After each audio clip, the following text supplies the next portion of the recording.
go, Steelers! Here we go!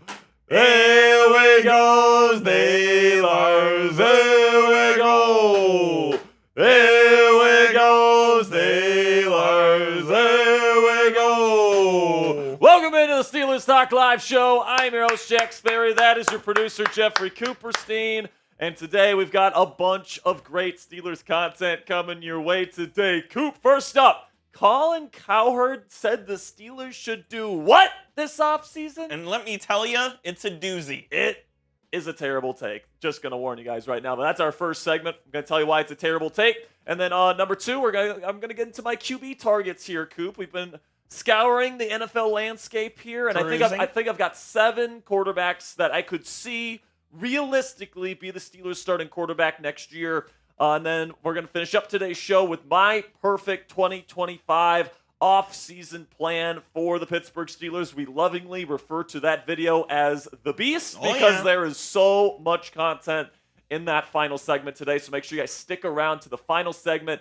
because it's one of the most comprehensive segments we do here at Steelers Talk the entire 2025 schedule, and we only do one of them per year. So today's a very special live show. You only get one chance to have your perfect offseason. Absolutely. So we're going to be doing that today. I just want to let you guys know, next week our live schedule is going to change just a little bit. Coop and I actually have an off day next Monday. Only you, not me. Oh, I do, but you're working. I think you're working night for Mavs game or whatever. Mm-hmm. But we're not going to be available to do Steelers Talk Live next Monday. And instead, we're going to go live on Tuesday. So we'll go live next Tuesday. Will be the next time we're live here on this channel, 5:30 p.m. Eastern Time, our normal time. And then we'll still go live on our normal second live day next week on Thursday. So make sure you guys mark your calendars. We will be back next Tuesday. No Steelers Talk Live show next Monday afternoon. So now, real one roll call. Spam those real ones in the chat if you're here at the beginning of today's show. I see my girlfriend Cassie in the chat. Everybody say hi to Cassie. What up, Cassie? We got Pat Lepla in here. We got Brock Walker. I know Brock's excited to see the perfect offseason here. Pizza's goated. Pizza's goated is here. Black and Yellow Podcast is here. Christian Andujar. Tyler Pa is here. We've got Steelman099. We got Christopher Domingo. Terza is here. What's up, Terza? Wait, are you saying pow or pa? Are you saying pow or pa? Pa! Oh, we got Mike G. We've got a fan of your channel. We've got Steelers fan 2010. Dwayne Johnson is here. Jason L. is here. We got a good crew of Steelers fans here in the chat. We got Big Ben 2493. Jason Young is here as well. Man, it's a Thursday. We got Steelers content for you guys. Man, I can't wait to get into it. But first, we got our first super chat of the day. The Black and Yellow Podcast coming in with a $2.79 Canadian dollar super chat here. It says, love you guys. Garrett Wilson for George Pickens and a third. I'd do it. The Jets would laugh at you, but I would do it. I mean, would they? Yeah, absolutely. Woody Johnson, George Pickens has a high Madden rating. That's all I'm going to say.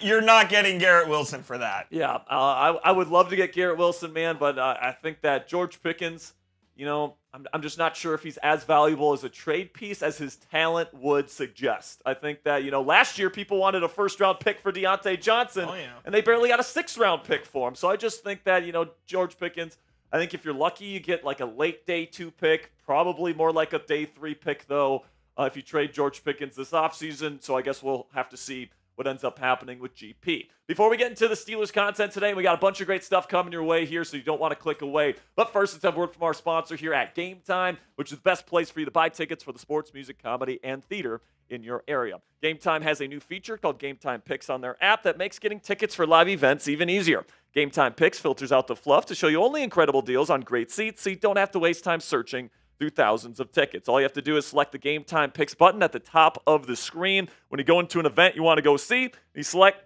and Game Time automatically filters through their entire database of tickets to find you the best tickets at the best prices with the best views so you and your family can get the best possible ticket prices for any event you guys go see. What I love about using the Game Time app is you get the lowest price guarantee on any ticket to any event. All-in pricing so you don't get slapped to the crazy feet at checkout. and then also flash deals so you can get even cheaper tickets the closer you wait to game time. Take the guesswork out of buying tickets with Game Time today. Download the Game Time app, create an account, and use code CHATSPORTS. It's one word, all caps, CHATSPORTS for $20 off your first purchase. Terms do apply. Again, create an account and redeem code CHATSPORTS for $20 off. Download Game Time today. What time is it? Game time. If you guys want to send in a super chat to get yourself on screen today, that would be absolutely phenomenal. If you got a question, if you got a comment, if you want to say I'm an idiot, if you want to point out a take that you like from me, whatever the case may be, guys, I appreciate you guys getting on the show, and I appreciate you guys supporting the show by donating via super chat. So today our donation menu, any super chat, you guys get on the show, plain and simply, okay, guys? $5, we'll do a Here We Go Steelers chant, and we'll wave around the towel for you once. And then we got a $10 wheel spin. So we got jumping jacks, we got push-ups, we've got shots on there. We got a bunch of fun stuff on the wheel today. And we have one slot on there, Coop, for a boot, and we have to hit it three times. If we can hit the boot one 3 times, then I'll drink a boot to finish off today's show. Then $50, we'll do 3 wheel spins, plus it's a guaranteed 10 push-ups for me for every $50 super chat that we get today. Also, if you guys want to send in a donation via Venmo, Cashapp, or PayPal, we get to keep a larger portion of the proceeds when you send in your donations via these channels. YouTube takes a 30% cut of all the super chats you guys send in, but if you send in your money via Venmo, Cashapp, and PayPal, really do appreciate all of your guys' support, because more of that money goes towards us to help us improve our graphics, improve our office space, improve our equipment here at Steelers Talk. So you can find me at Jack Sperry on Venmo, $, Captain Jack 19 on Cash App, or at Captain Jack Rabbit on PayPal. You guys can also follow me on X if you haven't already for daily Steelers content. I'm going to be putting up a bunch of quarterback film analysis on all the QB targets we're going to be talking about today as the Steelers look to find their next starting quarterback for the 2025 season. So if you want that film analysis, you want draft analysis, you want daily breaking news action on the Pittsburgh Steelers and my daily takes on the black and gold, you can find me at Jack_Sperry. And we also have an Instagram account here at Steelers Talk. You guys can find us at SteelersCS for short form Steelers content every single day. Okay, so I just got a Slack here, Coop. So if you want to actually go over the Black Diamonds and explain what those are while I address this Slack that I just got from Cully, you can go ahead and do that. Shout out Commander Coley. And shout out to all of our Black Diamonds. If you guys don't know what a Black Diamond is on the channel, it is anybody who has donated $500 or more on a single stream. And we know that's a lot. So we're just going to be scrolling through all of them here. But you don't necessarily have to donate to become a Black Diamond. We get a lot of our Black Diamond stickers donated by extremely generous benefactors like Platinum666, Kurgan Cold, just to name a couple of them. And what it means is you get a sticker that is shown on any Steelers Talk show for life, plus a custom jersey that we will wear during our watch party. So shout out to everyone who has become a Black Diamond to this point. I believe we started this club last year, and we're all the way up to like over 70 Black Diamonds. It's pretty unbelievable how far we've gotten here. So shout out to each and every one of you. And if you want to be a Black Diamond, you can Venmo $500 or maybe Platinum or Kurgan Gold will, and we can pick you. Absolutely. All right. Thank you very much, Coop. I want to give a big shout out to our Black Diamonds because it really is the lifeblood of this community. So thank you to all of our Black Diamonds that are currently watching our live show right now. If you guys want a shout out, spam those me's down there in the comments section. Make sure you like the stream first. We've got to make sure we get to 50 likes before we get into our first segment today, guys. We have 114 people watching live, only 32 likes. Can we get this up to 50 likes before our first segment today? Make sure you spam those me's. If you have clicked that thumbs up icon, we got Pickensburg Prods in here. Steelman is here. Danny Clips is here. A fan of your channel is here. Pizza is goated. Wobble is here. We've got Danny Clips. We've got Terza. Phoenix Maverick. We got Christian Andujar here. We got Jason L. Brock Walker. Got Tristan White, Dwayne Johnson. All right, we passed 50 likes here, guys. So we're going to kick off today's show with a crazy take from Uncle Colin Cowherd today, man. Said something absolutely nuts about what the Steelers should do this offseason. Going to be ripping Colin apart a little bit here in the first segment. Then in the second segment, I think there's only 7 quarterbacks that I could see being the QB1 for the Pittsburgh Steelers in 2025. I'll go over the pros and cons of each of those 7 quarterbacks, and then we'll finish up today's show with my perfect 2025 Steelers offseason where I got free agency targets. I've got a mock draft at the end of it. I got cut candidates. I've got extensions. I got a trade in there. Got a lot of fun stuff in that video, guys, so make sure you guys stick around. And without further ado, I'm not going to make you guys wait any longer. Let's get into our first segment. Colin Cowherd said what? I'm going to tell you right now.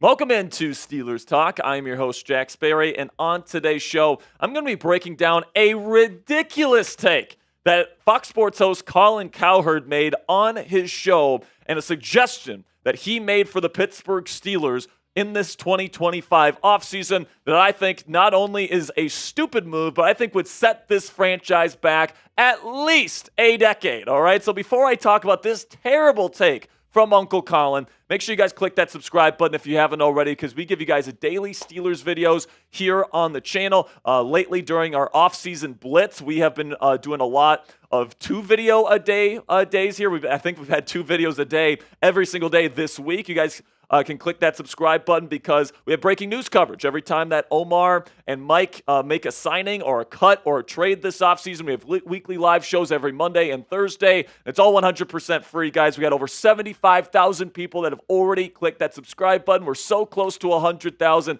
Help us get there, guys, by clicking that subscribe button for extensive Steelers offseason coverage all throughout this year.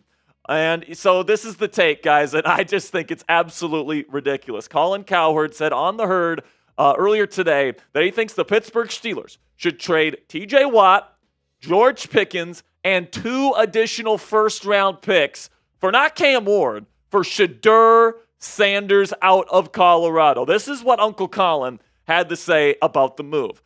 If I were the Steelers, I would trade TJ Watt, George Pickens, 2 first-round picks if your scouting department said Shedeur Sanders is the guy. I think Cam Ward's going to go number 1. I think Shedeur Sanders could go 5, 6, or 7. So you take a look at Shedeur Sanders here. He's a little bit older of a prospect, 22 years old. Some of these guys are a little bit younger, but it's not ancient or anything like that. 6'2", 216. He's got good size. He's got that size that you look for in an NFL quarterback. And, he is expected to be a top 5 pick in the NFL draft. He's expected to be one of the top 2 quarterbacks taken. He's in that same conversation with Cam Ward out of Miami. And the question is he worth giving up your best defensive player and perennial defensive player of the year candidate, your most talented wide receiver, plus your future with 2 additional first-round picks in 2025 and in 2026? Is he worth all that value? Well, we'll be discussing that throughout today's show, but here's what he did last year with the Colorado Buffaloes. Very good completion percentage despite not having a lot of protection there at Colorado. He did have Travis Hunter, which is certainly nice, but he had almost 4,000 yards passing, 35 touchdowns to just 8 interceptions. So what do you think of this idea, guys? I'm going to give you my take here in just a little bit, but I want to hear from you guys. Would you accept this trade to get Shedeur Sanders in a Pittsburgh Steeler uniform? Are you giving up George Pickens, TJ Watt, and 2 first-round picks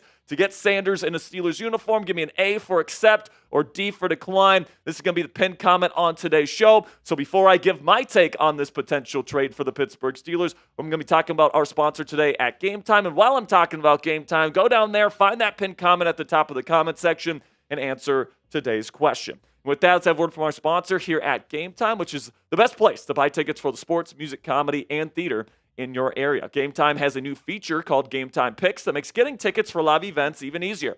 Game Time Picks filters out the fluff to show you only incredible deals on great seats so you don't have to waste time searching through thousands of tickets. All you have to do is select the Game Time Picks button at the top of the screen when you get into an event you want to go see, and Game Time automatically filters through their entire database of tickets to find you the best seats, the best tickets, the best deals for you and your family whenever you go to a live event. What I love about the Game Time app and why it's the only ticketing app I have on my phone right now, guys, is that you get the lowest price guarantee on any ticket to any event, all-in pricing so you don't get slapped with the crazy fee at checkout, and flash deals so you can get even cheaper tickets the closer you wait to game time.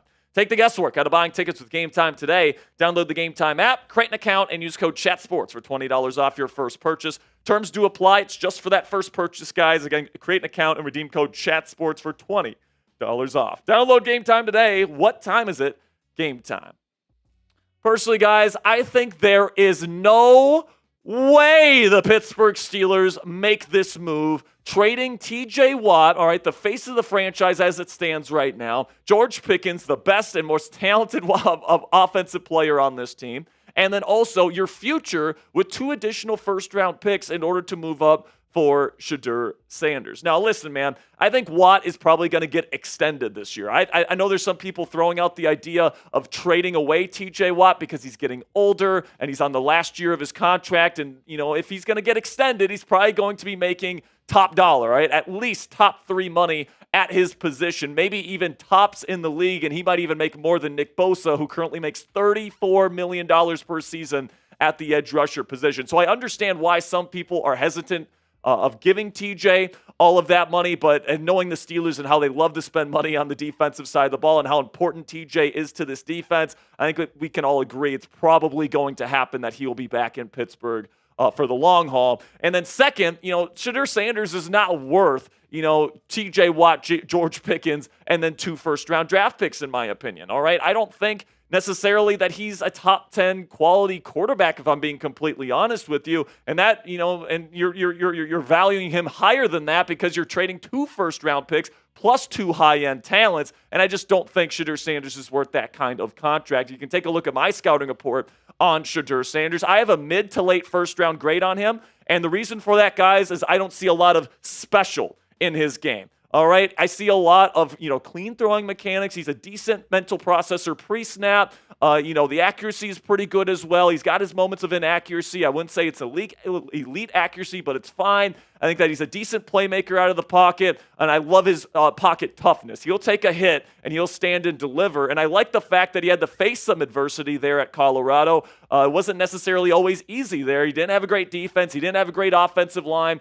He had to overcome some adversity there in Colorado. But the cons, guys, he's got a limited NFL arm. All right, if he comes in, he's probably going to have a bottom 10 starting NFL arm. It's fine. It's good enough to be in the league, but he's going to have to make up for it with really special playmaking or really special mental processing or really special something else. And I just don't see that really special something else. I don't see the elite traits. I don't see great arm strength. I don't see a dynamic playmaking instinct. There's a lot of things that I like about his game, but there's not a whole lot of things that I love about his game, which makes me pause about making him a top 10 pick, especially if you're trading TJ Watt, George Pickens, and an additional first-round pick in order to go get him. And my take here is that I'm not sure he is that top 10 quality quarterback, let alone trading all that capital to go up and get him. And, I think that, it's worth saying here, and I think that's something that's really true about, quarterbacks in the National Football League. And I think I'm taking this from Colin. I think that he's actually the one that came up with this,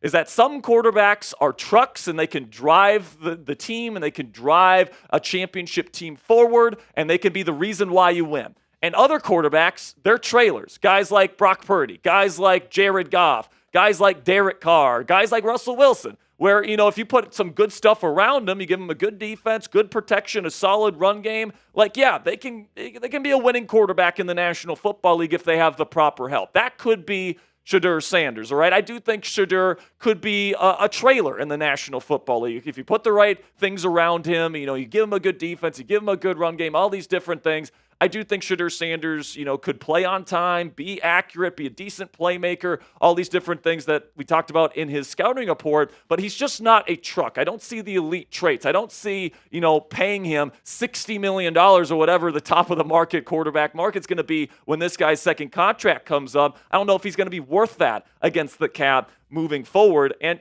by the way, the Pittsburgh Steelers don't need a truck, all right? They need somebody that can handle a play-action passing game, can throw the ball down the field at some points and not turn the ball over. That's what the Steelers want at quarterback. They want to win with an elite defense because they're spending so much on the defensive side of the ball, and then they want to win with a ground-and-pound run game that doesn't turn the football over. That's the way the Steelers want to win. And whether you agree with that philosophy or not, I think there's a pretty darn good reason not to agree with that philosophy. This is a passing league. I do think that this philosophy from Mike Tomlin and the Pittsburgh Steelers is outdated, but in this kind of system where you're relying on defense and your run game to win football games, you don't necessarily need a superstar level quarterback to be considered a winning football club, but you have to have that elite defense and you have to have that elite run game. The Steelers honestly didn't have either of those at the end of last season. But if they can turn it around, and this expensive defense can be really good heading into next year, and if the run game can really take a big step forward heading into future seasons, the Pittsburgh Steelers can absolutely be a winner if they find the right trailer. Somebody maybe like a Derek Carr, maybe like a Sam Darnold, maybe somebody like a Shedeur Sanders. But it's not a good idea to trade your future and to trade your present for somebody that is not going to carry you to championships, Colin Cowherd. Sorry, man. It's just a terrible idea. I just don't think it's going to work whatsoever. And, I think that the Steelers need to just keep it going here. And I think they are. I think they're going to continue to try and win Super Bowls with the way that they're currently trying to win them. And whether you agree with that or not, I'm certainly skeptical of this strategy that Mike Tomlin and Omar Khan are implementing here in Pittsburgh, but trading away TJ Watt, George Pickens, and your future in these next 2 first-round draft picks is not the correct strategy to fix the problems here in Pittsburgh. Make sure you guys click that subscribe button if you haven't already. Really do appreciate all of you guys making it to the end of today's show. We got more Steelers offseason content coming your way every single day for free right here on Steelers Talk. So what are you waiting for? Join our family today and click that subscribe button. All right, first segment in the books, Mr. Coop. Ridiculous take from Colin Cowherd. It's frankly one of the stupidest things I think I've ever seen him say. And I know Cowherd's a hot take machine. Why 2 first-round picks and your 2 best players for Shedeur Sanders? Are you fucking joking? And, to be fair to Colin, he's been consistent about this. He said that he would sell the farm for Caleb Williams last year. And, Caleb Williams was one of the best quarterback prospects I've ever seen. So I could at least understand that a little bit because Caleb has the talent. Yeah, that's different. Because Caleb's got the special traits. Exactly. Caleb can be the guy that can carry your franchise. Shedeur may be a good quarterback in the league. I don't think he'll ever be great. Yeah. And if you're trading TJ Watt, who is one of the best defensive players this century, and you're trading George Pickens, who, for all his flaws, is your best offensive player, you better be getting someone who is special. Like, for me, Shedeur Sanders is like Teddy Bridgewater. That's a pretty good comparison. Like Colin Cowherd just said, trade 2 first-round picks, a perennial defensive player of the year candidate, and your best offensive player talent-wise for Teddy Bridgewater. Look, that is a ridiculous take from Colin. Colin did his job because he's got us talking about it and got us all hot absolutely. Colin absolutely knows what he's doing, man. And I think that he came up with that specifically to get Steelers fans riled up, and that's exactly what we're doing. So I guess kudos to Uncle Colin for doing exactly what he wanted. But coming up here, I've got my top 7 Steelers quarterback targets. Now, I think that there are only 7 guys that I could see the Steelers feasibly bringing in to be their starting quarterback next year. I gotta say, I'm surprised by number 1. And Coop is very surprised by number 1 because it's somebody we haven't talked about on the show this week. It's somebody that we haven't talked about on the show. Now, the reason why we haven't talked about him as much is because I don't know if he's as likely as some of the other ones. But I've got my list of the top Steelers quarterback targets. At least according to me, which guys I would go with to be the next starting quarterback of the Pittsburgh Steelers. I have a feeling number 6 is probably going to piss some people off as well, but that's okay. All right, let's get into it, man. I don't think we got any more super chats or anything like that. Okay, let's get into it now.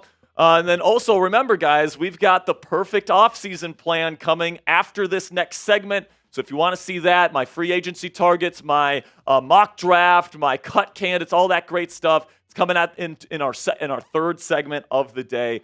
So I appreciate you guys' patience. I appreciate you guys sticking with us here. So let's get into it right now. My top Steelers quarterback targets for the 2025 offseason. Welcome into Steelers Talk. I'm your host, Jack Sperry, and today I'm going to be breaking down the only 7 quarterbacks that I could feasibly and reasonably see the Pittsburgh Steelers taking a shot on this season to be their starting quarterback for the 2025 campaign and hopefully deliver this team back into title contention. Make sure you guys click that follow button on my X account because I'm going to be putting up a bunch of film study on most of these quarterbacks throughout the offseason. As the Steelers look for their next starting quarterback, I'm going to be putting out a bunch of film analysis on my Twitter. So make sure you guys click that follow button at Jack_Sperry. I also post daily updates on the black and gold, my initial reactions to every big Steelers news and rumors story that's out there. So I greatly appreciate all of your guys' support on there. And we also have an account here at Steelers Talk on IG. So if you want daily shorts content on IG, you can find us at SteelersCS. Okay, now before we get things going on the show, I've got a couple points and a couple things that I want to get out of the way before we start talking specifics about these 7 quarterbacks. All right, the first thing that I think we need to talk about is that none of these guys are perfect. All right, there's no slam dunk, quarterback that's just absolutely going to come without any risks whatsoever. Like, you're not going to get a superstar quarterback that's never had injury concerns or anything like that. There's going to be concerns and there's going to be positives with every single name that I talk about today. All right, so that's just the way that it works. If you don't have a high draft pick and you don't already have an established star quarterback, it's definitely a tough place to be if you are the Pittsburgh Steelers. Thing number 2, no matter who the Steelers bring in at quarterback this offseason, the big thing this offseason and the biggest thing that's going to be the X factor for the Steelers is whether or not they can fix the run game and whether or not they can fix the offensive line. Because those were the 2 things that killed the Steelers offense this past season, in my opinion, is that you couldn't run the football effectively when the team was designed to play that way. And then number 2, you couldn't protect Russell Wilson nearly enough, and his lack of playmaking ability really sunk the Steelers offense at the end of the day. Then number 3 thing that I want to talk about here is that the Steelers are trying to win right now. Whether you agree with that or not, whether you want them to rebuild or whether you want them to go get Super Bowls right now, Mike Tomlin and Omar Khan and their goal is to try to get TJ Watt, Minkah Fitzpatrick, and especially Cam Hayward in his final 2 seasons of his NFL career, a Super Bowl championship. So those are the things that they are looking for, all right? They are looking for somebody that can deliver a Super Bowl championship here in Pittsburgh within the next 2 years. So these are the things I think Pittsburgh is looking for specifically. I think they want a playoff experience veteran, all right? And the reason why they'd be looking for that is because quarterbacks that haven't been to the playoffs before usually don't do well in their first playoff action. Just the NFL history bears that out. That's why they got Russell Wilson last year and started him instead of Justin Fields. Number 2, the scheme fit with Arthur Smith. And this is probably where Russell Wilson goes awry. All right, you need somebody that can throw the ball over the middle of the field, off of play action, and fit the stuff that Arthur Smith wants to run. Number 3, can he play in the cold? Can he play in the wind? Can he play in the rain? The things that you're going to see in outdoor football in December and January, can this person get that done, and do they have the strong enough arm to play in the AFC North?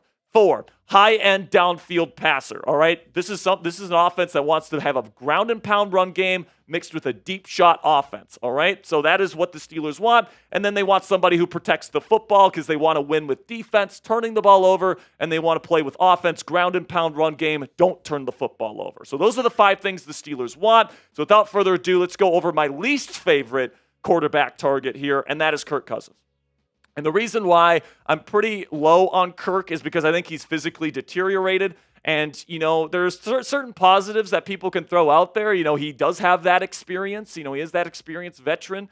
And he's been an experienced leader in a NFL locker room. He's also a good scheme fit. He's played and thrived in West Coast offenses his entire career, like Arthur Smith's. And then he would be extremely cheap. Like, if you liked having Russell Wilson on the vet minimum last year, you're going to love having Kirk Cousins on the vet minimum this year because he's going to be getting paid a fortune by the Atlanta Falcons once they eventually cut him this offseason. But I just think there's so many negatives with Kirk Cousins, guys. The arm strength is completely gone. And because the arm strength is gone, he's throwing the ball into windows he can't fit it in anymore that he used to be able to, and that's leading to interceptions, all right? Like, the turnover-worthy play percentage this year was just through the roof for Kirk Cousins, and it's just not good enough anymore. Plus, he's always been somebody that's been a statue in the pocket, but after that Achilles tear, he's really a statue in the pocket now, and then the playoff track record has spoken for itself. In primetime games, playoff games, it just hasn't worked out for Kirk Cousins. So if you're trying to win a Super Bowl, I don't know if Kirk is necessarily the best option. So this one's going to piss some people off, but I got Justin Fields 6th on my list. And now this is my personal list. This isn't what I think the Steelers are going to do. I've made it abundantly clear that I think that the Steelers are probably going to go with Justin Fields as their starting quarterback next year. And they do seem to like him. And honestly, and obviously they've seen him at practice. He's in the building. I'm not. And they might know something that I don't. But I've seen the film on Justin Fields both in his time in Chicago and in his first 6 games here in Pittsburgh. And there are some serious concerns that I have in his in-structure playmaking. And, I do think it's the most likely scenario. I do think they bring back Justin Fields. And I also think they bring in some sort of high-end veteran backup in case he crashes and burns. All right, so I think that's probably the most likely scenario for the Pittsburgh Steelers because you're going to be able to get Justin Fields for like $10 to $15 million.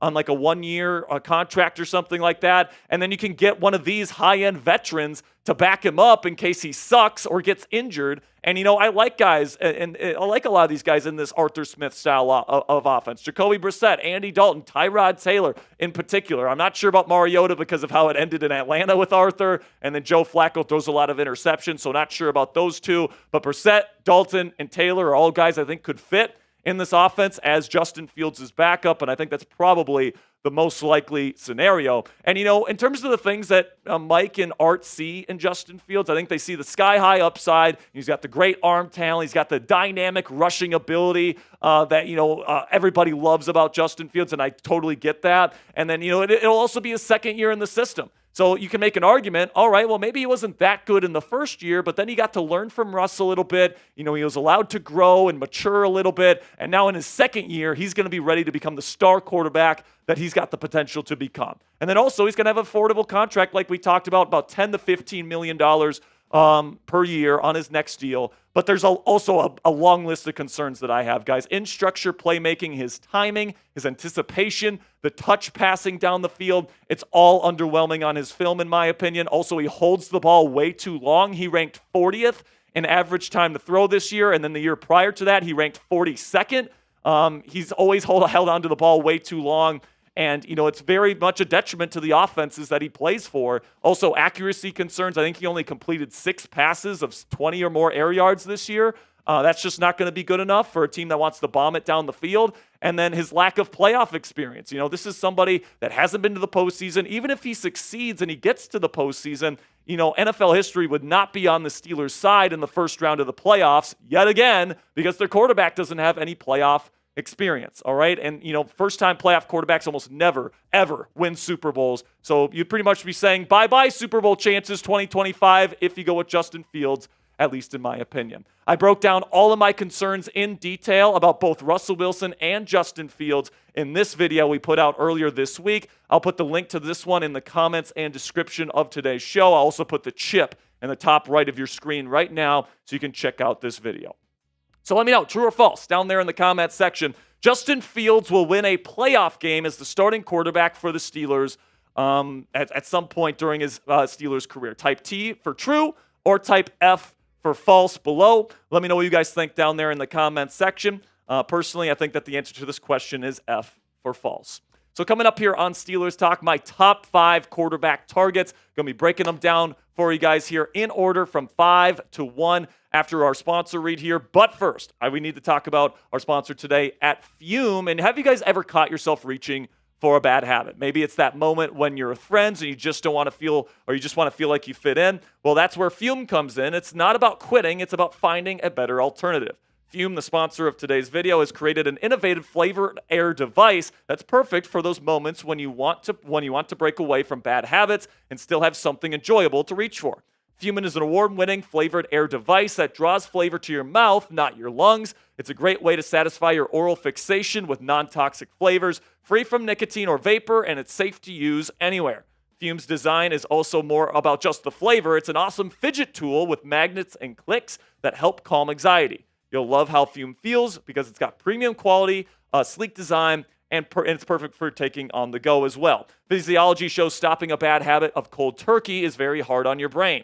Fume works by replacing your hard hand-to-mouth fixation, calming nervous tension through fidgeting, and distracting you from your bad habit with delicious flavor. Fume is also backed by doctors in the U.S. and continuously invests in third-party studies to ensure the safety of their products.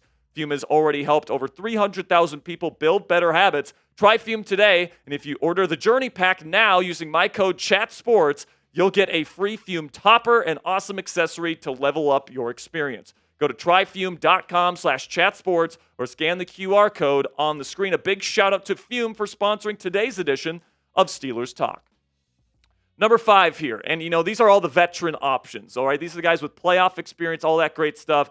Aaron Rodgers is the lowest on my list of veteran options for the Pittsburgh Steelers this year. And, from a skill set perspective, I can see why some people would think this is a good idea. All right, he still has some really good arm talent. He still throws with really good touch. He can still rip the ball over the middle of the field from the hip and, classic Aaron Rodgers fashion. He's experienced playing in cold weather, playing in Green Bay for all those years. Devontae Adams might be more of a possibility in free agency if he ends up signing with the Steelers. He is a scheme fit. He played in this kind of Sean McVay style of the West Coast in Green Bay with Matt LaFleur, so this is something he'd be relatively comfortable in.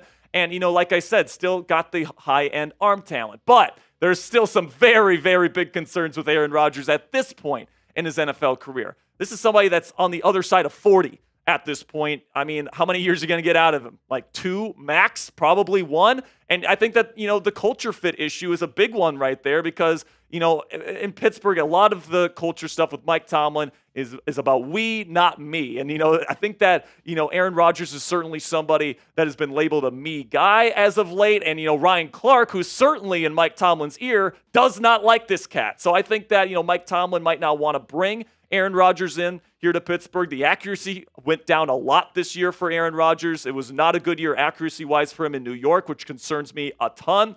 Also, a part of that accuracy issue, in my opinion, is because he needs to have long-term chemistry with receivers to have success with those guys. All right, he's always been terrible with first-year receivers, and he was terrible in New York his first season there because he doesn't have the established chemistry with these guys for his type of offense. And if he comes to a new location again here in Pittsburgh, it's going to be the same problem. Now, he does have an affordable contract, and that's perfectly fine. But, I just think that there's a lot of problems surrounding Aaron Rodgers that maybe the Steelers don't want to associate themselves with, which is why he is the last veteran option outside of Kirk Cousins on my list. Number 4, I got Sam Darnold, all right? And some people might think, Jack, I'm surprised it's not higher for Sam Darnold here because obviously he's one of the more highly hyped type of quarterbacks out there. But there's 2 specific issues that we'll get to here in a second that make me pause about his fit with the Pittsburgh Steelers. But there's no doubt about it. He's the type of quarterback that I think Arthur Smith would like in terms of his scheme fit. The best thing Sam Darnold does is mental process over the middle of the field in a West Coast style of offense. That's what Pittsburgh wants to run here. He does have high-end arm talent. He's always had that ever since coming out of USC. Super talented arm, can fit it into tight windows. Big-time throw percentage was in the top 10 this past year. And then he can play in the cold, all right? This is somebody that can play in the elements, in the rain, in the snow, in the cold. I have no problems about what Sam Darnold could do in terms of ripping that football in AFC North weather. But there is a good case to be made against Sam Darnold as well. He holds the ball way too long. I mean, Justin Fields ranked 40th in average time to throw. I believe Sam Darnold was 41st. All right, so doesn't fix that problem, then, he does put the ball in danger way too much. I mean, Russell Wilson was 3rd in turnover-worthy play percentage. Sam Darnold was 31st. All right, so that's going to be a major issue because it's a big uptick in offensive turnovers. And then, I think that the questions, especially the last 2 games in Minnesota, have brought up, can he handle the big stage? He looked flustered in those big stages against the Detroit Lions and then the Los Angeles Rams in the playoffs. And for a team in the Steelers that's trying to win a Super Bowl right now, I think there's a reasonable question as to can Darnold do that? And then he's also going to be the most expensive option. Not only do you have to give up a draft pick to get him in a tag-and-trade situation, but you probably have to give him a multi-year contract worth at least $30 million per season. So he's expensive. He holds the ball too long, puts the ball in danger too much. These are things that turn me off when it comes to Sam Darnold, at least a little bit. Now, this might be a little controversial here. I know a lot of people want this guy to be run out of town. All right, because I understand the offense collapsed in the final 6 weeks of the season. All right, but I think when you really look at the film and you look at the numbers and you look at all these different things, I think that, Russell Wilson was a part of the issue, but he wasn't the main issue. And I still think he could have success here in Pittsburgh with this group if this offense can be run the way it was designed to be run this past season. Remember what was supposed to happen. It was supposed to be a really good offensive line, really good run game, and it was supposed to be a run-first offense. I think if the Steelers can establish that in 2025, Russell Wilson can absolutely still have success with the Pittsburgh Steelers, and we saw that with a really, really good first 6 games where he wasn't really asked to carry a huge load and really carry the offense in those first 6 weeks, whereas he was asked to carry it a little bit more in those final 6 weeks, and we saw what happened. Now, the case for Russ, there's a lot of good things about Russell Wilson as a starting quarterback, guys. He's that experienced veteran that's won a Super Bowl. He still has that high-end arm talent. We saw that with how efficient he was throwing the ball down the field this year. The leadership qualities are off the charts. Also, the second year in the system, just like Justin Fields, maybe in Russ's second year, he gets even better. And then the affordable contract. I think you can also get Russell Wilson for somewhere between 10 to 15, maybe at most $20 million on a one-year contract, given the way that the last season ended. But there's also things where I also wouldn't mind an upgrade from Russell Wilson, right? The lackluster playmaking from him, it's certainly an issue. Okay, he tries to be the type of quarterback that he was in Seattle, and he's just not that type of guy anymore. All right, and then also he's a limited processor after his first read because he can't see over the middle of the field. He's just too short, and he used to be able to rely on his playmaking after his first read. Now he can't do that, and he's become a more limited quarterback because of that. And honestly, because he can't see over the middle of the field past his first read, he's not the best fit in Arthur Smith's offense, which is why I think the Steelers will eventually move on from Russell Wilson this offseason. Number 2, I'm going to go with Derek Carr.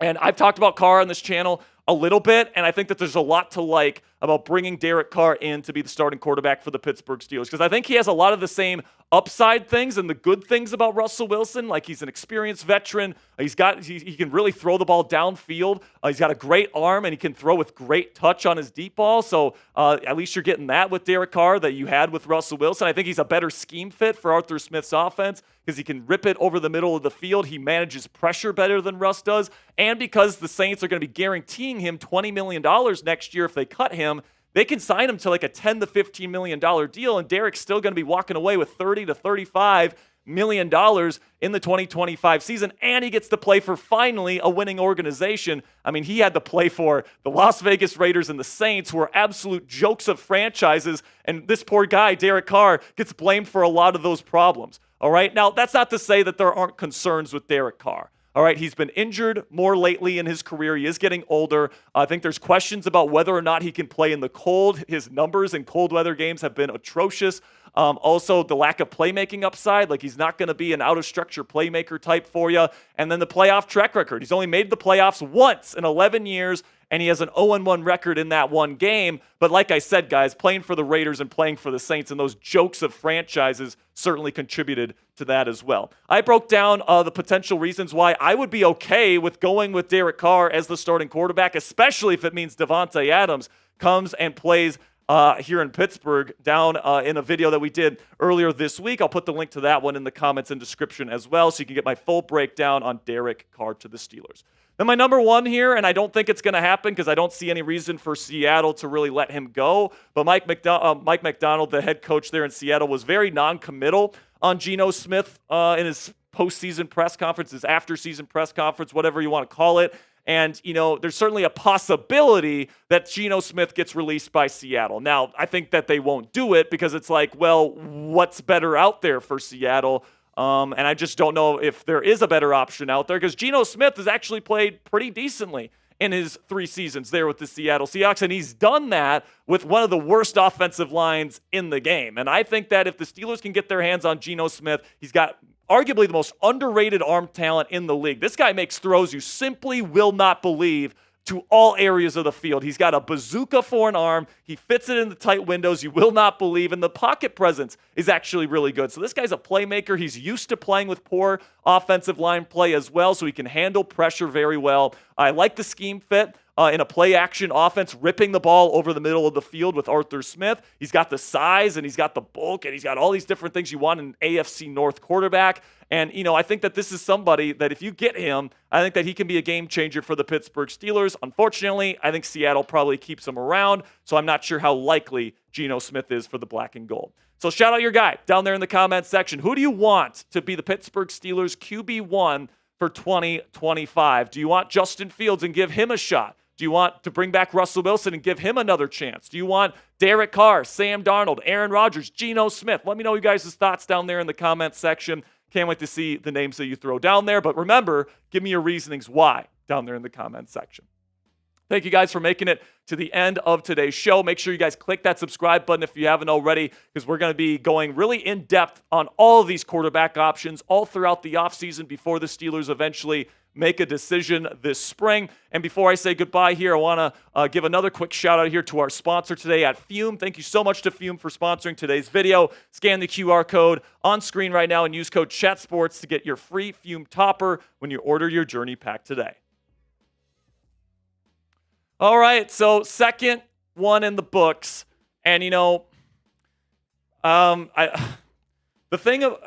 I'm trying to think about how I want to address the Justin Fields situation. You tell me. Because I like the talent that Justin Fields has. And maybe it is, the argument that I understand, Coop, is the Steelers are stuck in place and you just have to make a move where it's like, even though it's risky, you got to take a risk in order to maybe become great. And, if Justin Fields breaks out and becomes a superstar quarterback next year, like, that's phenomenal. The Steelers are back in title contention, all these different things, and it would be phenomenal.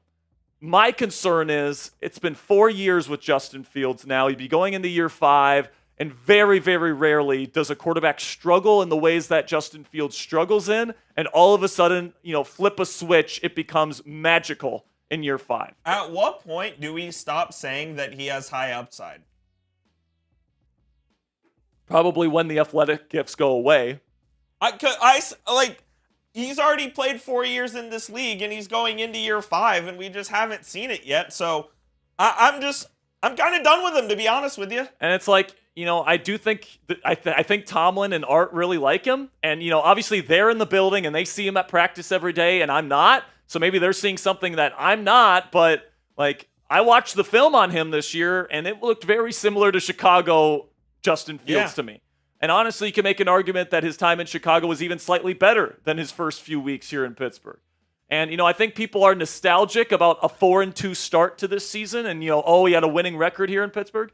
But you have to remember, in the games that he won, the defense averaged giving up less than 10 points in those games. Yeah, true. And it's like, that's just not going to be reality. It's not sustainable for him next year. Yeah. And, he has to be able to win games where the defense gives up over 20 points, and he didn't do that once this year. And, is it possible that in year 2 of Arthur Smith's system, and he has a full year of off-season work with his guys and in this scheme, that he can turn it on and, it'll become magic?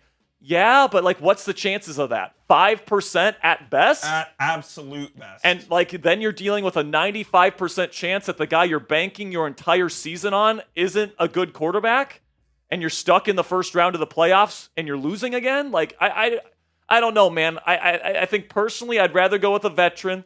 I think personally I'd rather go with somebody with more playoff experience, that's more established, and is honestly a better fit for the offense.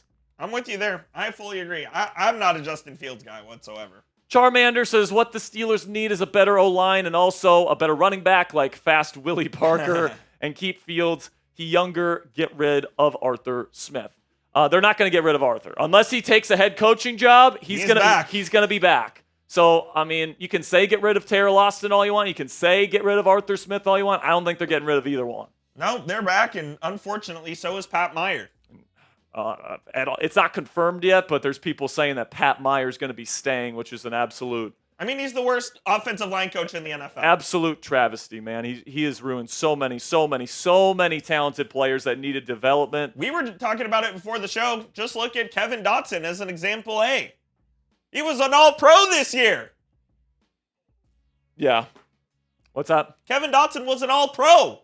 Oh. And I just got a slack from our Raiders host, Mitchell Renz. Derek Carr actually led the Raiders to 2 playoff appearances, but he was injured for one of the playoff appearances. So there's just a little bit of a one of them was his rookie year, I believe. Yeah, with Jack Del Rio. Yeah. So, Derek Carr, I understand the concerns with him, but also, with all these guys, there's going to be concerns. You're not in a position where you're going to get a bona fide star quarterback, period. Absolutely. You're not. It's a bad quarterback draft class, and you're drafting in the 20s. So you're not drafting a quarterback to be your star level quarterback and win a Super Bowl this next year. So I think your best option is an established quarterback veteran, and that's probably the best thing that's going to go. I can tell you what I'm not doing, trading my 2 firsts and my 2 best players for Shedeur Sanders. Yeah, definitely not doing that. Charmander again says, I wouldn't want Davante Adams. He's a drama queen. He's caused some drama, but no more than George Pickens.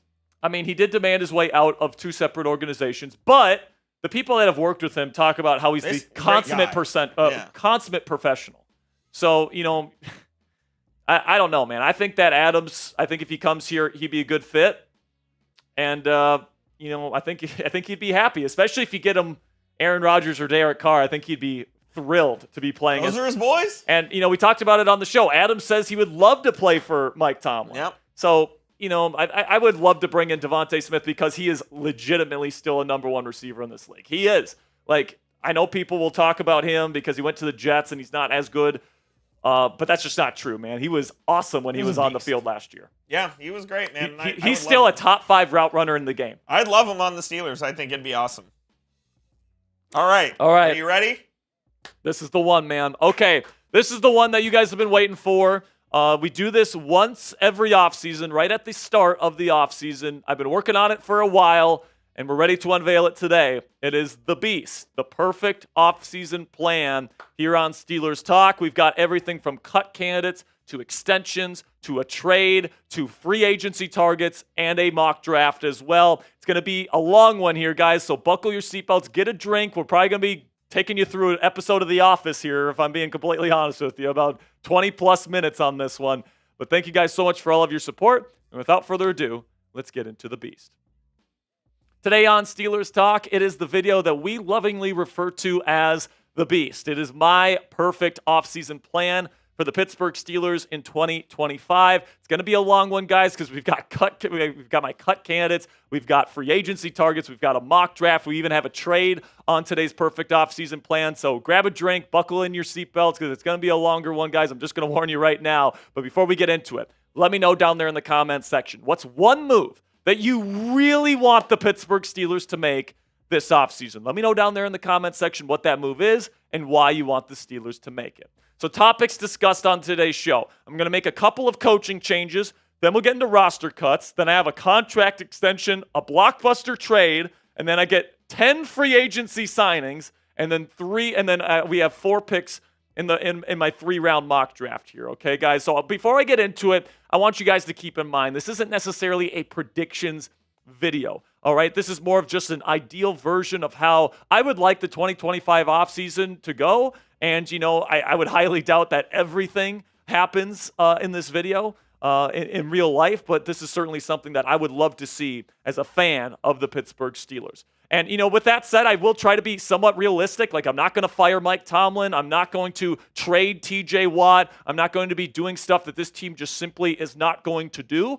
But I am trying to make this more of an idealized version of what I would like to see for the Pittsburgh Steelers in 2025. So first, let's make some coaching changes here. And the first thing I'm gonna do has nothing to do with the Steelers. I'm gonna have Woody Johnson and the New York Jets hire Arthur Smith to be their next head coach, opening the door for somebody else to come in and be the offensive coordinator for the Pittsburgh Steelers. I think Art is living in the past of the West Coast offense. I want someone to bring in a new school version of the West Coast offense in the light of either Sean McVay or Kyle Shanahan. And my preferred choice would be Clint Kubiak. Now, it sounds like Kubiak and the Seattle Seahawks probably going to come to a deal. We're filming this on Thursday this week, and it's probably going to go out during the weekend. For all I know, Kubiak is hired by the Seattle Seahawks by the time this video comes out. But my ideal OC hire would be Clint Kubiak, and that's who I would hire. Then at offensive line coach, I would replace Pat Meyer. I think he's maybe the worst offensive line coach in the entire National Football League. And if Mike Munchak wants the job back here in Pittsburgh, the job is his. He was one of the best, if not the best, offensive line coach in the league when he was here, and he's a legend in the O-line coaching business. So if he wants the job, it's his, and I would love for him to come back. Now let's get into some roster cuts here, and let's start making some more room, because right now the Steelers currently have a projected $52.3 million to spend in free agency and via trade and in the draft and all these different things. And now I do think that there are some players that could very easily get cut for the Pittsburgh Steelers, so let's cut them right now. Preston Smith, you have $0 in dead cap. You save $13.4. That one's an easy one for me. Then Cole Holcomb, you save $6 million. I don't like doing it because I like Cole, but the injury stuff just concerns me too much. I want the $6 million there. And then Cordero Patterson, frankly, he's not dynamic anymore. He's too old. He's too fat, whatever you want to say. Save 2.8 by letting him go. Cameron Johnston, I thought Corliss Waitman did a really good job this year, and he's cheaper to keep around. So I'm going to unfortunately cut Cameron Johnston after missing pretty much this entire season with an injury that he suffered in week 1, and I will wish him the best. I also expect TJ Watt to get an extension this offseason as well, and I do expect him to be the highest paid edge rusher in all of football. All right, I think that the Steelers value him immensely, and I think there's some Steelers fans that would rather, move on from him and, try to get like a first-round pick in exchange for his services, and I understand that argument, but I think the more likely scenario here is that the Steelers keep him, and I think they're going to pay him $34.3 million per season to make him the highest-paid edge rusher ever in the National Football League. This team with Mike Tomlin and Omar Khan and Art Rooney, they value defense, and TJ Watt's a hell of a defensive player, so I think that's what they're going to do. And, that won't affect the cap necessarily for this season unless they move some things around. But I am going to make that extension because I think it's going to end up happening. And then I also think that George Pickens will likely get traded this offseason as well. I would love for GP to turn it around. And, I'd love for the Steelers and Pickens to find some sort of solution here to keep him in Pittsburgh because I love his talent, man. I love watching him play. But the punctuality issues, all the different stuff, the behavior stuff, the crash outs, the fights, I just think that the Steelers are kind of tired of it, and after 3 seasons in the National Football League, I think they're probably going to let another team deal with that kind of stuff. And I think that team is going to be a team that traditionally takes on these kinds of behavior issue type quarter or wide receivers, and that's the New England Patriots. They just hired Mike Vrabel, who's very much bringing or keeping the Bill Belichick era alive there in New England, and I think George Pickens would immediately be their number 1 receiver for their young quarterback in Drake May. So I think the ideal thing to happen here, I honestly think that the Steelers probably get less than a 3rd-round pick, but the Patriots currently have 2 3rd-round picks to work with here. I think they send one of them to the Pittsburgh Steelers, pick number 77, in exchange for George Pickens. And honestly, I think that's probably the highest kind of pick that the Steelers can get for GP's services. So the updated cap after the extension, after the trade, after the cuts, $79.5 million for the Steelers to utilize here in 2024 or 2025 free agency, and then also the draft. And still to come here, I got 10 free agents that I have the Steelers taking on in free agency, and then we've got a 3-round Steelers mock draft, and because we just traded George Pickens for another 3rd-rounder, that means the Steelers have 4 picks in that mock draft, so make sure you guys stick around. But first, let's have a word from our sponsor here at Game Time, which is the best place for you to buy tickets for the sports, music, comedy, and theater in your area. Game Time has a new feature called Game Time Picks that makes getting tickets for live events even easier. Game Time Picks filters out the fluff to show you only incredible deals on great seats, so you don't have to waste time searching through thousands of tickets. All you have to do is select the Game Time Picks button at the top of the screen, and Game Time automatically filters through their entire database of tickets to find you the best tickets with the best prices and the best seats, so you and your family get the best deals on any tickets you buy to any live event. What I love about using the Game Time app is you get the lowest price guarantee on any ticket to any event, all in pricing, so you don't get slapped with a crazy fee at checkout, and flash deals so you can get even cheaper tickets the closer you wait to game time. Take the guesswork out of buying tickets with Game Time today. Download the Game Time app, create an account, and use code CHATSPORTS for $20 off your first purchase. Terms apply. Again, create an account and redeem code CHATSPORTS for $20 off. Download Game Time today. What time is it? Game time.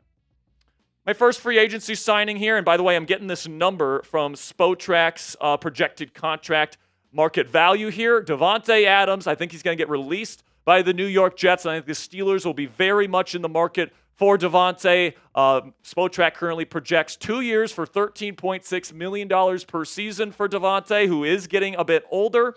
Personally, I think in real life it might take a little bit more to get Davante Adams, maybe closer to the $20 million per season range, maybe even a little bit higher than that. But I'm going to go with what Spotrac gives me here, and I'm going to sign him for 2 years, $13.6 million per year. And a big reason why he's going to end up choosing the Pittsburgh Steelers is because I'm going to be bringing in his buddy from Fresno State, Derek Carr, on a 1-year, prove it, $10 million season or $10 million contract. The Saints, if they cut him, which in this scenario they do, are going to be paying him $20 million guaranteed. So in this scenario, Carr makes $30 million as the quarterback of the Pittsburgh Steelers, and the Steelers only have to pay him $10 million. I go over my reasons why I think Derek Carr would be a good fit here in Pittsburgh. There's a lot of different reasons. I think he's a great fit in Arthur Smith's offense. I think that he's got high caliber arm talent. I think that, he's been a clutch quarterback throughout his career, despite maybe the narrative on him. I go in depth on Derek Carr and why I think he could be a decent option for the Pittsburgh Steelers starting quarterback next year in a video we put out earlier this week. I'll put the link to that one in the comments and description of today's show. Now let's go out and get a cornerback here and somebody that specializes in man coverage. The Steelers run more man coverage than just about any other team in the National Football League this past season.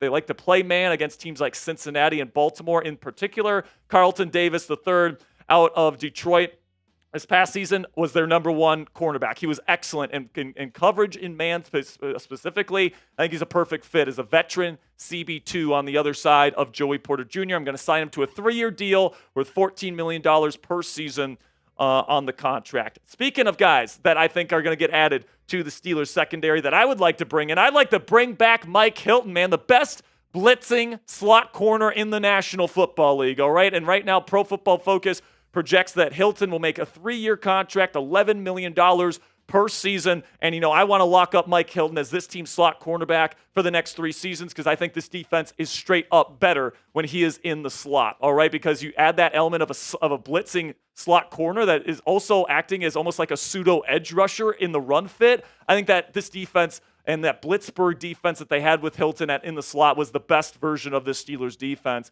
So here we go, the new cornerback room. Joey Porter Jr., Carlton Davis, both guys very good in man coverage on the outside. I love that duo. And you got Mike Hilton in the slot as the blitzing extraordinaire. And I think that he's one of the best slot corners in football, if I'm being honest with you. So you bring him back. Your dime backer would be Corey Trice Jr. Did a great job of that early in the season this year. And then your backup slot guy is Beanie Bishop Jr. in case Mike Hilton goes down with an injury. I'm also wanting to bring back James Daniels on a 1-year prove-it deal after his major injury this year. And, I think that he is probably going to have to take a 1-year contract because of that injury. I would want him to come back to Pittsburgh and be the starting right guard for a $4 million contract. And, the reason why I want to bring him back is because this Steelers offense needs to be centered around the run game, especially if it's going to be a West Coast style of offense. So he had a 92.5 run block grade before he got injured last year. That was the highest of his career by far. He was having a phenomenal season, and I want to bring him back to give him another shot because Mason McCormick, given his tape at right guard this year, it definitely worries me heading into the 2025 season. Another player I'm bringing back is a Landon Roberts, whereas this time, I'm going to sign him to a 1-year, $5 million contract, and this time I'm actually going to have Peyton Wilson be the starting second linebacker. Landon will be more of a early down specialist, which is pretty much the same role he played last year as well, but I want to bring back a Landon because I had the funds to do so. And then I want to go out and get a chess piece here. I want to give Mike Tomlin and Terrell Austin a chess piece that they can move around the formation, disguise coverages, all this different stuff. Isaiah Simmons, I'm going to give him a 1-year deal worth $5 million. It's about what he made last year with the New York Giants, and you can move him all around, man. I think you can put him at slot corner if you want. You can put him at linebacker in certain situations. You can put him at safety. And, the Steelers certainly want a third safety for their 3 safety packages. I think Simmons is the perfect person to fill that spot. Then I'm going to get a backup quarterback here, Jacoby Brissett. Played with the Patriots this past year, didn't have pass protection, but I think he's the type of guy that Mike Tomlin would really like. He's got the lowest interception percentage in league history. All right, so he protects the football. If for some reason Derek Carr, who is a little bit injury prone, gets injured,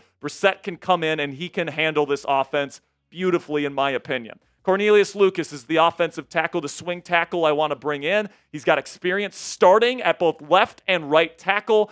He did quite a bit of that with Washington this year, and he was honestly, you can make an argument, their best tackle period for the Commanders this year. He's going to be cheap, 1 year, $2.8 million per season. If Broderick Jones sucks or if Troy Fautano gets hurt, I want a guy with starting experience to fill in, and that's Cornelius Lucas. Then I want to bring back Nate Herbig as another depth piece on the offensive line, be the backup center to Zach Frazier. I know this team really likes Herbig's skill set. You can get him for a 1 year, $2.5 million deal, and you might even be able to get him for less than that, if I'm being completely honest with you.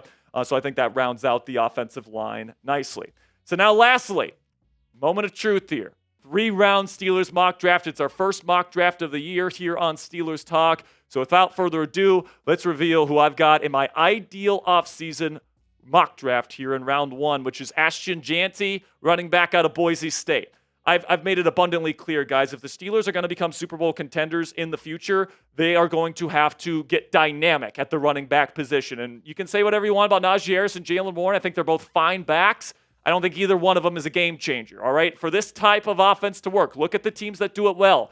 Philadelphia, Baltimore, do it the best than anybody else in the league. Who do they have at running back? Game changer. Saquon Barkley, game changer. Derrick Henry. Ashton Jeanty has a chance to be a game-changing type running back, potentially even a top 5 running back in the National Football League from the word go, especially in an offense like Pittsburgh's, where they're going to be running the ball a hell of a lot. Hopefully James Daniels is an upgrade as a run blocker at right guard compared to Mason McCormick this past year. And I think Jeanty can absolutely change life here in Pittsburgh if he is the pick in the first round. Obviously, he's going to have to fall to pick number 21 in order for this to happen. And, maybe he doesn't get to 21. But again, this is the ideal offseason for the Steelers. And in the ideal setting here, I think Ashton Jeanty becomes a Pittsburgh Steeler. Second round pick, I'm going to have them take a wide receiver here out of Ole Miss, Trey Harris. He blocks his ass off, man. I think that Arthur Smith is going to love that. He's a downfield threat. The Steelers want to throw the ball down the field. This guy's ability to pluck the ball in the air is special, all right? 50-50 balls, red zone type stuff. His ability to get his hands up, catch the football, contested situations. That's what he does super well, man. Now, he doesn't create the best separation in the world, but you got Devontae Adams. He's one of the best route runners on the planet, all right? So Trey Harris, he's super fast, super physical. He's going to be able to do a lot of stuff as a vertical threat for this offense, where you can have Devontae Adams be kind of the do-it-all kind of receiver in this offense. Then in round 3, I'm going to go out and get a big boy for the defensive line, Deion Walker, defensive tackle out of Kentucky, 345 pounds, can get after the quarterback at that size. And, my vision for the future here is that initially Walker's going to be kind of like, backup defensive tackle. You're going to have pretty much the same defensive front as you had this season prior. But then when Larry Ogunjobi's contract comes up in a season, you can go Deion Walker at nose tackle, Cam Hayward at 3 technique, or Keanu Benson eventually. And Keanu Benson can play that 5 technique. And I think that Walker, with that huge size, can be a big stopgap against the run. I think the Steelers desperately need a bigger nose tackle. And then also I think that opens up Keanu Benson to be more of a dynamic, penetrating type of player instead of a run stuffer. I think that's what his skill set is best served as. And Deion Walker, I think, would be a real game-changing player in round 3 for the Pittsburgh Steelers. Then I'm going to go a little bit for the future here. I'll go Jalen Milroe. And because we do have Derek Carr for right now, and we have Jacoby Brissett as his backup for now, Jalen Milroe can certainly sit behind those guys and not even have to worry about taking a single snap in the 2025 season, and maybe even in the 2026 season. Jalen Milroe needs time. He needs time to develop his mental processing. He needs time to really develop his in-structure playmaking. And, I think that if you have a system here where you have Derek Carr, you have Jacoby Brissett, and you allow Milroe to really grow within the system here, I think that, Arthur Smith and Mike Tomlin really like these super freaky athletic type of quarterbacks. Jalen Milroe's got a great arm. He can make big-time throws, and he can run the heck out of the ball, and he also has some pretty darn good size. I think that this would be the ideal situation for him in round 3 if the Steelers can pull it off. Okay, so here's what the potential 2025 Steelers could look like in my perfect offseason plan. You got Derek Carr, all right, but the real star of the show is the run game, so Ashton Jeanty was the big one for me. Jaylen Warren is an excellent number 2 running back, one of the best in football. Devontae Adams, the number 1 receiver. Trey Harris, as a young guy that blocks his butt off on the outside, is your number 2. Calvin Austin, another good route runner, can be a good gadget guy, good deep threat as well. Roman Wilson, hopefully he develops in the slot this next year. He'd be your number 4 guy. Pat Freiermuth, obviously a really good receiving tight end on the offensive line. You got Broderick Jones. Hopefully he develops. If he doesn't, you have Cornelius Lucas waiting in the wings just in case. Then you got Isaac Seumalo at left guard, very solid. Zach Frazier, same thing. James Daniels, same thing. And then Troy Fautano, a very, very bright future for that young man at right tackle, in my opinion. Then you get to the defense. You still have the dominant edge duo of T.J. Watt and Alex Highsmith. You got Nick Herbig as your rotational guy. Larry Ogunjobi, I do have him coming back. I do think the Steelers could cut him, but I in this scenario, I ended up keeping him because I had the cap space to do so. Cam Hayward will continue to be the 3 technique. Keanu Benson will at least start the season as the nose tackle. Then you got Patrick Queen, and I'm going to elevate Peyton Wilson over Landon Roberts as the number 2 linebacker, getting the second most snaps. Then in the secondary, Joey Porter Jr. matched with Carlton Davis on the outside. Mike Hilton back in the slot for the black and gold where he belongs. Minkah Fitzpatrick at free safety. Deshaun Elliott back at strong safety. And then as the chess piece and third safety, kind of like a fourth linebacker type, Isaiah Simmons to round things out. So it's the moment of truth. Grade my ideal Steelers offseason. Down there in the comments section, give me an A, a B, a C, D, or F. I think that this is a team that can make a run. Hopefully the offensive line holds up. Hopefully Gianti becomes the superstar running back that everybody's expecting him to be relatively quickly. And hopefully Derek Carr can be the ideal fit for Arthur Smith's offense that I think that he could be as the quarterback of the Pittsburgh Steelers, paired with his buddy Davante Adams as the number one receiver here in Pittsburgh. If you made it to the end of the beast today, guys, I really do appreciate you. This is one of my favorite videos. It probably actually is my favorite video to do all season long. So if you made it to the end, I know it was a longer one. Type those real ones down there in the comments section if you made it to the end of today's video. And I really do appreciate your guys' support. I'll see you guys tomorrow. And until next time, here we go, Steelers. There was the beast. I like You'll be shocked to know it was under 20 minutes. Really? Yeah. I think both times that we've only done 2 of those videos before, and they were both over 20. So this one's my record, huh? I like it. And I think I had the most free agency signings than I've ever done. I think I had the most draft picks I've ever done. So I must just be getting better at my job, Coop. I guess so. I guess that's improvement over the last couple of years. You definitely did your job because in the comments I'm seeing anywhere from A to F. So that means you did your job. I mean, if you want Justin Fields as the quarterback of the team next year and you see Derek Carr on my perfect offseason plan, you're probably going to give it an automatic F. Yeah. But here's the thing. I actually don't think the quarterback position is as important as the offensive line and then the running back. Agreed. You have to get the running back right. You have to get a game changer at running back. You can't just get a good running back. Najee Harris is a decent running back. He's decent. You need to get somebody that's like a Derrick Henry, Saquon Barkley, game changer type guy. Do you think Gianti's on the Barkley, Derrick Henry train? Yes. His size concerns me.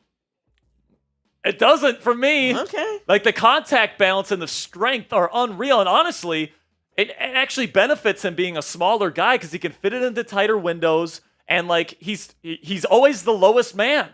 So if he's trying to run somebody over, he's always the lowest guy. He's built. What's crazy is he's the lowest man, but when he stands up in the backfield, he just stands up straight.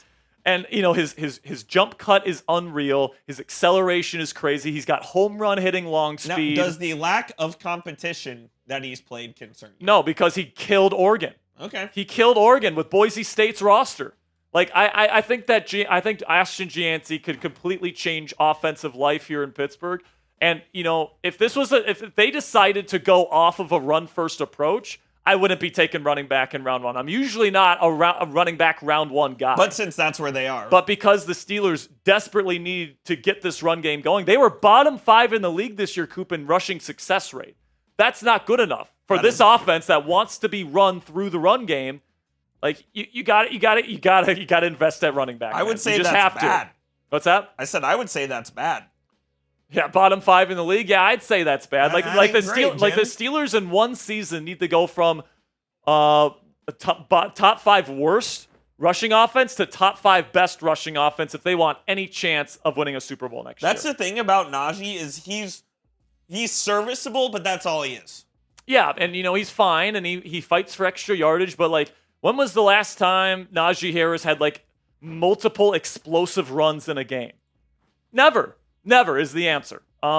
It just doesn't happen. So as much as I appreciate Najee and the way he runs the football, he works his ass off, all these different things. He's a great kid. You have to get dynamic at the position if you want to win a Super Bowl with this style of offense.